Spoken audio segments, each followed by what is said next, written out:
Welcome back to the channel. Today we're going to be discussing The Age of Walls, How Barriers Between Nations Are Changing Our World by Tim Marshall.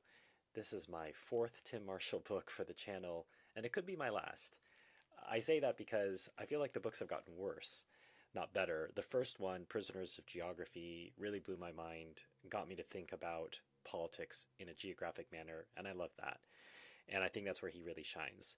Where he fails is where he tries to take complex ideas and solve them in a breezy neoliberal format without really paying attention to the issues that need to be that have to be paid to. So in this particular format, obviously he's using walls, and he starts with the Great Wall of China, actually, interestingly enough, and has an interesting historical start to the book.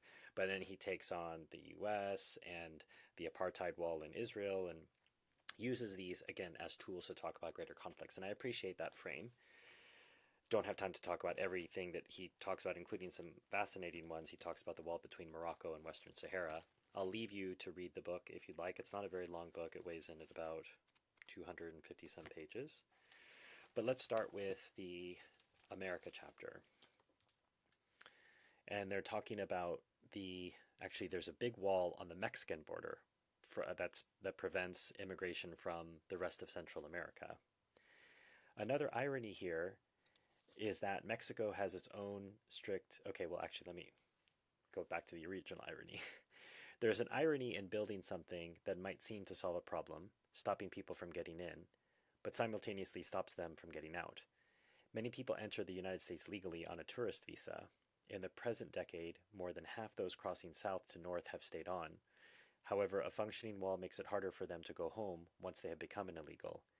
If you're working illegally in, say, Phoenix, even if things aren't going well for you, there's little incentive in trying to leave when you know that you may well be arrested on the way out.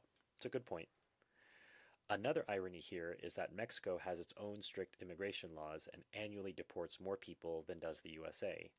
Its immigration policy features racial overtones and is underpinned by the 1974 General Law of Population, which stipulates that people hoping to come to Mexico can be turned away if their presence upsets the equilibrium of the national demographics. So, is Mexico racist for having this law? Or do they just have a sense of what they want their country to be like, and they've enshrined that in laws? America's laws are tough on foreigners, but Mexico's are tougher. For example, if you are caught in Mexico without authorization for a second time, you can face up to 10 years in jail. Republican politicians in the United States delight in reminding their Mexican counterparts of these laws. Some tease them by suggesting that all three countries that are part of the North American Free Trade Agreement have the same immigration laws but base them on those of Mexico. So there's the question that you have to ask yourself which is, and I've talked about this in my review on borders. I'll put a link to that in the description, and I'll also put up a card. There's the question of, do good fences make good neighbors? And I would tend to argue, yes, it does, because it makes clear what is my property, what is your property, and that we can learn from crossing those boundaries with permission to each other. Yes, you can come to my yard. Yes, can I come to your yard? You ask permission, you show respect, but you recognize that this is something that separates us because we do things differently on our side, and we respect that you do things differently on your side. So you have to accept it. My argument starts with the premise that good fences do make good neighbors. Are the fears of Americans justified? As someone who spent spent many, many years in America, and I've visited frequently in the years that I've lived abroad, visited America, I will say the fears are justified because of the news. We have evidence over and over in many different parts of the United States of illegal immigrants, murdering, committing crime, all sorts of things across many different parts of the country, whether it's rural or urban, whether it's one nationality or another. These are illegal criminals who are perpetrating crime. This is not just a U.S. problem. This is a problem all around the world. But specifically, we're talking about the U.S., so let's talk about that. So Marshall seems to hand wave this away. He says, little intelligence in the public domain indicates much of a threat in allowing refugees into the country. This is simply not borne out by the evidence. And again, we can talk about parsing refugees versus migrants, however you want to put it, but foreigners, illegal foreigners in the United States have committed a disproportionate number of crimes. Those are just facts, and people can dispute them, but they can dispute the facts. Will there be a lasting change in America's immigration policy? I don't believe so, for two reasons. One, as I've said in numerous videos, America does not have a coherent vision for what the good life is for their country. What is life, when I say the good life, what is life supposed to be like for citizens of the United States? Because America doesn't have a vision of what she is, because there are so many different things. It's like I have a soup and I keep adding all these different ingredients, and at some point the soup doesn't taste like anything. I don't know what I'm tasting. So America has so pursued the we're open, we're the giant melting pot, but the melting stopped a long time ago, and we're just a group of different nationalities happening to live in the same area with the major pull, the story that's always told, economic opportunity. That's not a country. That's just a giant job or a giant economic opportunity, but it's not something that ties people together that would lead them to actually die for something they believe in, as opposed to dying for wars for Halliburton and everything else. The second issue is that we have instability of government in the United States. And I don't mean that, we have one dictator one day and one dictator another. As we know, the US president doesn't really have a lot of power domestically. He just does whatever the men in the dark blue suits tell him he is allowed to do or she is allowed to do. But what I mean is, if you have one government imposing an immigration policy that people voted for, that can change in 4 years or 8 years, and then everything that came before can be undermined. That's how American politics is, because it's based on how the American people are, which is not rooted in any sort of values, concept, future vision. So I don't see hope for America changing this, because there's no clear vision in which the majority, the overwhelming majority of the country is envisioned. What the best you can hope for is 50-50, so that it's this way for 4, 6, 8 years, and then it swaps the other way. So it's just chaos in America, and I don't see that changing anytime soon. Moving on to an even more depressing situation than that is actually the Palestine-Israel apartheid wall. Look at those walls, says a Palestinian friend involved in civic society who prefers not to be named. They are disgusting. It's all part of a plan to steal land. They move the wall hundreds of yards into Palestinian land so that later they can say we must negotiate for it, even though it was ours all along. As we drive alongside the wall, he gestures angrily toward Palestinian areas, which were once planted with olive trees, now uprooted to create a no man's land, which he fears will one day be Israeli territory. They have always done this, create what they call facts on the ground, but it's their facts and it's our ground. The Israelis have a very different view of the wall. Even the graffiti and artwork on their side of the barrier tells a different story. Some of it is anti-Palestinian and makes the case for the necessity of the wall. Some is pro-Palestinian and depicts their suffering, but a lot consists simply of images of landscapes designed to make the wall invisible, and that is what it is to the majority of the Israeli population. Most of those inside Israel have little reason to go near it or through it. Most don't go to the Jewish settlements inside the West Bank, and for the settlers who do travel back and forth, it's just part of a distant terrain through which they get priority passage. The majority of Israelis are in favor of the wall and believe that it has had a positive effect. The Israeli government points out that in the 3 years before it went up, a spate of suicide bombings and attacks by Palestinians had killed hundreds of Israelis. The bomb makers and bombers once operated freely out of towns in the West Bank that were less than an hour's drive from such targets as Tel Aviv, Netanya, and Jerusalem. In the 3 years following the completion of the first phase of the wall, just over 60 Israelis were killed. This is the Israeli justification for the wall. It is simply a security measure designed to stop the killings. A minority of Israelis oppose it. They see the barrier, and particularly the existing route it takes, as an obstacle to agreeing on a lasting peaceful solution with the Palestinians. Most of them are on the left of Israeli politics, and they can be vocal in their protests, but even within the left they are a minority.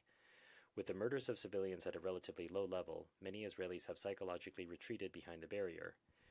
They have many other problems and divisions with which to deal, and safe behind the wall economics now sometimes trumps security in surveys of national concerns. And I think everything that I said there, I totally agree with what Marshall is saying. But what he's failing to note, even though he's hinting at it, is that the suicide bombings are not the disease, they are a symptom. What would lead somebody to be so desperate that they would be willing to die, end their life, for what they know will probably be a useless gesture, other than an act of resistance? What is the state of mind of people? What do you have to drive them to? It is not normal. It's not normal to see that, especially from very young people. And it has to be because they have no hope. Why do they have no hope? Because of the situation they've been put in. The situation they've been put in by the Israelis. That's who has put them into that situation. No one else. And it just has to be said over and over. So this is the last page of this section on Israel-Palestine. The rationale behind some of the discrimination is that all Palestinians, even those who are the great-grandchildren of refugees who fled in 1948, have the right of return. This does not negate the obligation to grant them human rights, but it has been convenient for the Arab governments to keep the Palestinians in poverty so that they cannot enter the mainstream of the body politic in order to highlight their plight so as to deflect criticism from their own failed domestic policies. I agree with that. I think that part of the problem is that the Arab governments have failed to really advocate for the Palestinians, in part because they have their own domestic issues. And they only see the Palestinians as part of a larger pan-Islamic or pan-Arab idea, and that's harder to fight for than issues that are closer to home. So in some ways I understand that perspective, but to say that it's going to be on the Arab governments to do anything, they're not the powerful party here. Israel holds all the cards. It's up to Israel as to whether they're going to do that. Israel can be forced by the United States, but the United States hasn't demonstrated a will to do that. The modern state of Israel was born in violence. I'm sorry, I'm going to have to interrupt that sentence. How was it born in violence? Who was the one that started expelling Palestinians prior to May the 15th, 1948? It was the Israelis. So they birthed themselves in violence. It feels like it has been forced to fight during every decade of its existence. It's not true. Israel chose the War of 67. They chose to attack, and they chose to occupy areas that were not part of Israel. Whereas Israel was once perceived as being the center of a boiling cauldron, many now see it as a relative oasis of peace in an increasingly turbulent region. And I think that probably, that classic meme, this didn't age very well. This view led former Prime Minister Ehud Barak to describe his country in somewhat belligerent terms as a villa in the jungle, and has partially driven the huge increase in barrier building. And this last paragraph probably didn't age well the most. For the moment, Israel is fairly stable, at least in comparison to the rest of the Middle East. I don't think Israel has ever been less stable than it is. It's an economic disaster. Their army has fought the longest war that they've ever fought. Israel's not built to fight long wars of attrition. Many countries are not, but certainly not a small country with a limited military that is 70-80% reliant on the United States. And Israel hates this. Israel always wanted to build an army where they didn't depend on anybody else. They're very proud, understandably. If you want to build your own army, you don't want to rely on other people. But without the United States, Israel cannot continue to prosecute this war, and that's why it's so important for them to keep the United States on their side and to shout anti-Semitism anytime anyone wants to oppose them. And yeah, that's where we are. And I should check when was this book published, so I can give greater context. 2018, so it wasn't ages and ages ago, but obviously post 2023, post 2024, it's aged like milk probably. And then towards the end of the book, we have the chapter on Europe, which in a way is a mirror of the chapter on the US, which is much earlier in the book. Many EU leaders seem to have been unprepared for the backlash against immigration. It stems from a number of reasons, as people started to see and feel the impact on their lives of so many newcomers. Across the continent, a clear divergence was, and is, based on education. Far more people without a college education want reduced immigration, which is likely because they are often competing with immigrants from within and without the EU for low-paying jobs. Many people in this category particularly dislike being told they are bigots for feeling unsettled at the scale and pace of the change they see around them. The equation between lack of education and bigotry is seen as doubly insulting, and I think here Marshall makes an excellent point in an eloquent way, which is it is not unreasonable for people to be defensive about their jobs, that they shouldn't say, well, in order to be considered enlightened and welcoming by the world, I'm going to give up my jobs to somebody who has no connection to our country, doesn't necessarily even speak our language, has no ethnic ties here. That's not an unreasonable thing that Marshall says. Now, how is the situation different from the United States? The United States is a very young country, very, very young. So only dating in its current form. Remember, this is the third form of government in the United States. The previous form was the Articles of Confederation, which only lasted 10, 12 years. And prior to that, it was ruled by the crown for a century or so, more than that. But even then, all of that together, America is still quite a young country. Europe is filled with countries that are centuries and centuries old, in some cases millennia, not just as a nation state, which is very recent, but as countries, as peoples, as places, as regions, as concepts. And so these people have known who they are, and it's in their architecture and in their holidays and in their food and in their dress, and it's been with them for a long time. And so the argument that's often used is these immigrants are opposed to quote unquote Western values. Now, the problem with these so-called Western values is they're not Western values. They are often, and when they're talking about so-called freedom of speech, so-called freedom of religion, these are very new concepts in Europe, actually. You could say, from the Peace of Westphalia for so-called freedom of religion, but free speech is really an Enlightenment idea, so-called Enlightenment. And the so-called Enlightenment is a child of the Protestant Revolt, which is in some places called the Protestant Revolution, Protestant Reformation. But the idea, again, from both of these, the Protestant Revolt plus the Enlightenment, give us the idea of the individual within the West. This leads rise to the neoliberal ideas of John Locke and Rousseau and all these other horrible creatures. But the ultimate problem is the individual as the sovereign in society, as opposed to the family as the building block of society. The atomic, if we break society down to its atoms, in a traditional Christian society, the family is the root of society. In the neoliberal, crazy Enlightenment society, the individual is the building block. But the problem is that is a poison pill for the entire society, because if the individual is sovereign, then selfishness can reign. It's whatever I want, and you cannot prevent me from doing that. This argues against the family and the idea of I will sacrifice myself for the greater good because I'm part of a community, a coherent value, that holds a coherent set of ideas and values about what my country is and what I'm willing to fight and die for. As opposed to, well, we're all here because we believe in freedom of speech and freedom of religion.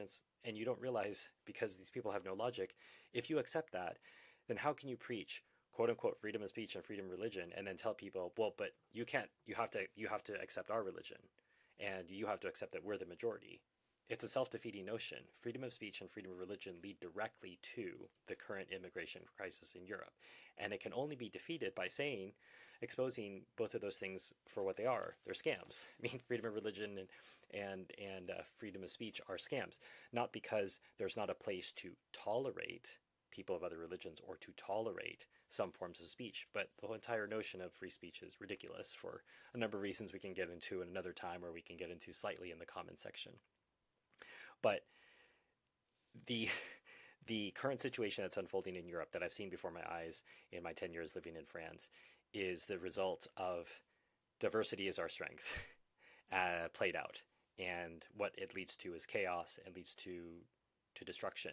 And going back to where I started this review about good fences making good neighbors, the great irony is that the way to peace is not by saying that nothing matters and we should all be the same thing and we should all believe the same things, but to say, oh, you believe different things, you have different values, but let's still find a way to live together, trade together, do deals together, but not to say your values don't matter or you have to come over to mine. Good fences make good neighbors. If that's the way that you're going to conduct yourself in your country, I may have certain objections to it. I may even talk to you about how to overcome those objections, or I may talk to you about my religion and how I would like to share that religion with you. But in any case, you do what it is that you want to do there, but we can't pretend that the solution is to get rid of all beliefs and all values and all cultures and just say we're all going to be one big happy family. This is ridiculous because it goes back to the soup that tastes like nothing. It just means that we have a society that doesn't do anything other than shop. Part of what attracts us to go visit these different places in the world, certainly for me, is learning how people do things differently, which allows me to examine, how does that jive with what I do in my own life? Is there a way I could improve? Is there a way that I think mine is better? In any case, there's no right or wrong answer. The point is exploring. The point is learning from other people, being open to what they have to say. And you can't do that if you have the attitude of it's all the same and we can all just live together and it's borderless and nothing matters.